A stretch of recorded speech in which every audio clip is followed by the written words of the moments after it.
This week we have Kate Yachini in, president of the Hilton Head Association of Realtors. We're going to talk about Driftwood Stables. They got noticed they got to move, low country icon. The housing market clickbait continues, although the numbers say something different. And we heard from you. Our Chimney Cove episode last week got lots of views, lots of comments. That's this week's mailbag.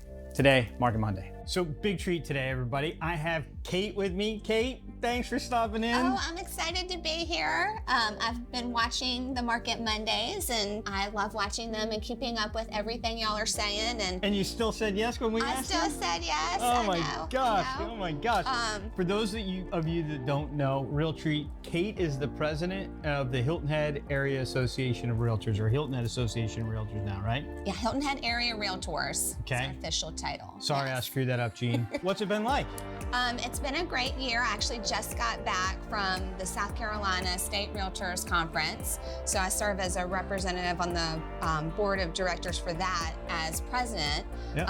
And so it's been a great opportunity. We had a great legislative update that we listened to. But yeah, it's been an awesome year, and it's been busy, but it definitely helps me stay on top of things that are happening in our industry. So I love doing it. Great organization, great organization. Thanks for volunteering. So I'm gonna stop crushing on her right now, and let's start talking about some numbers. The Hilton Head numbers, anything jump out at you this week? New listings are down substantially, 27 versus 33 last week. And then also we have under contracts that are at 34 under contracts. So that's depleting that inventory. We have 27 listings, 34 under contracts. You know, that's really important. That's decreasing the available inventory by 7 over the last week. And when you're talking about 27, that's a pretty big percentage. Yeah, it's more than the absorption of what's coming on. Yeah. So that's a good takeaway. And we're talking, it's not an anomaly. This week was an anomaly. Last week we had, 33 come on the market, and we sold 37. So last week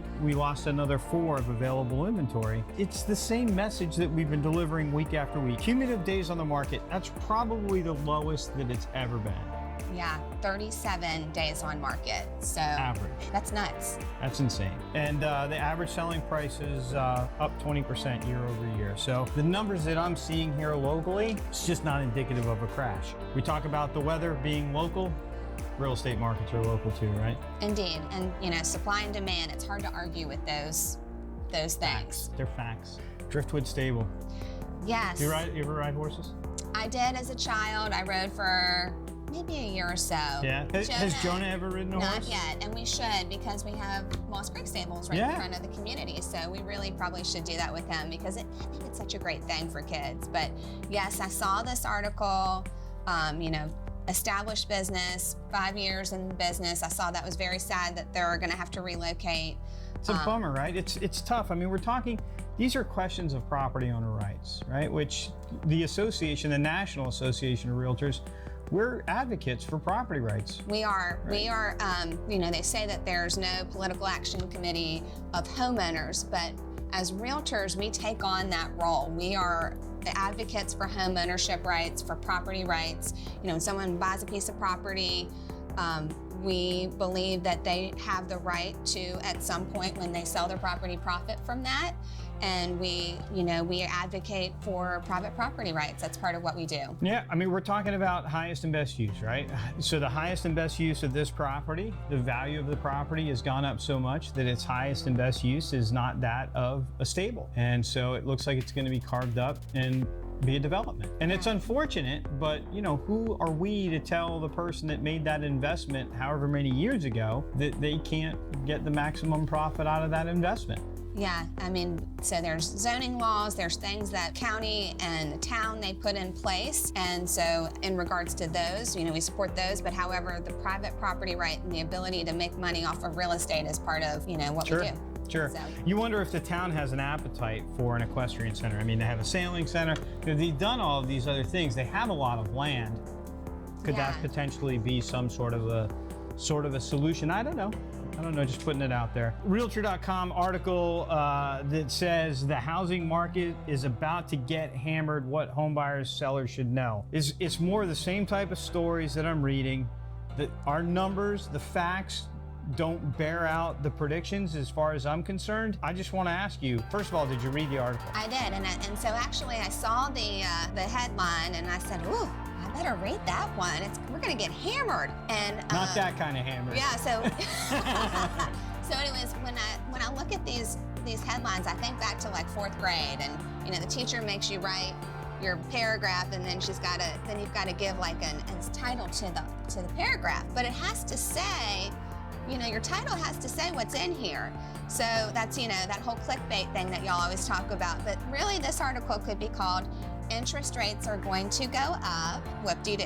And they're going to be about 6%, which is where they were about when I got into real estate. So Whoop-de-doo. But that would not be nearly as exciting as the housing market is about to get hammered. Yeah. So my question for you, can there be a real estate crash? Can the real estate market get hammered if there's no inventory? I find that, you know, those metrics that they don't lie. I mean, how would that happen? It's hard for me to picture a scenario in which that would happen with no inventory. You know, basically, when you go back to the principles of supply and demand, that doesn't make sense. Doesn't make sense. So yeah, I think people, you know, when it comes to affordability, yes, affordability is an issue, but you start looking back in the 80s where there were double-digit interest rates and people bought houses, and we definitely aren't in that scenario. What we're facing right now is a lot different than anything that I can remember us experiencing. It's certainly nothing like 2008. And my wonder is this gonna kind of backfire? Is this raising of interest rates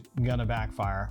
I can see people with credit card debt and all that getting hammered. I can see the car companies getting hammered on this.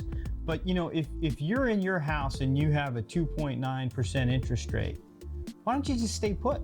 I think people will. So if they do, and no inventory comes on the market, how can the market crash? You know, most of the time people decide, you know, they're gonna move for one reason or the other, but let's say like they're in a company relocation and they have to move within a short period of time. They've got all this equity in their house at this point. Yeah. It's not like 2008 where they were upside down. Exactly. And they're gonna be selling, you know, now they've got all this equity, totally different scenario, and yeah, now they're going to buy the next house, the interest rate might be a lot higher, but they're gonna put a lot of money down on the next property. So that was an interesting article. It's clickbait. It's clickbait, and also they mentioned a couple of markets, one Austin, Texas, and one in Idaho. So, you know, if that's what that article is about, it shouldn't talk about the market as a whole. Yeah. My teachers would not have approved in elementary school. Well, you heard it here. Interest rates went up, whoop-de-doo. I love it. Mailbag. Jake asks, watched your Chimney Cove episode. Do you think there needs to be rezoning for residential areas, and if so, where? Yeah, I mean, there is talk about like converting commercial properties into residential areas, commercial properties that are not maybe the highest and best use of those properties. And that is an ongoing conversation. But yeah, I mean, of course, we need commercial areas as well. I mean, I think this is such a critical issue. Everything needs to be on the table. I was thinking about this last week. You know, why don't we take some of the land that the town owns and do a partnership and do some commercial and some essential housing above the commercial and help use that commercial income to help offset the costs for people that would be living in apartments over the commercial space. It would be a win-win. There are solutions for this. yeah, Good solutions. There are, and I mean, you can look to other places in the country that have done that successfully, had success with public-private partnerships. I know Vail has a big thing because you know, some of these communities are similar to Hilton Head, and there's accessibility issues. Like you can't just have sprawl around the community because obviously here there's water, there's mountains. So Sure. yeah, there's definitely models that we can look towards, and more can be done in that regard. Well, hey, I really appreciate you coming in. I can't believe it took this long. I know. Thank you for having me. Let's have I'm you so back soon. excited. Yeah, definitely. Hey, make sure that you follow us on social media, especially YouTube. We've been putting out some really great content on YouTube. Specifically, we're working on community videos. Bland is out and about visiting different communities and he's got vast experience. He's lived here forever.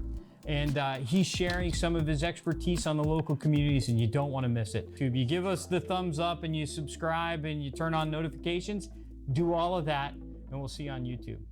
Have a good one. Thank you.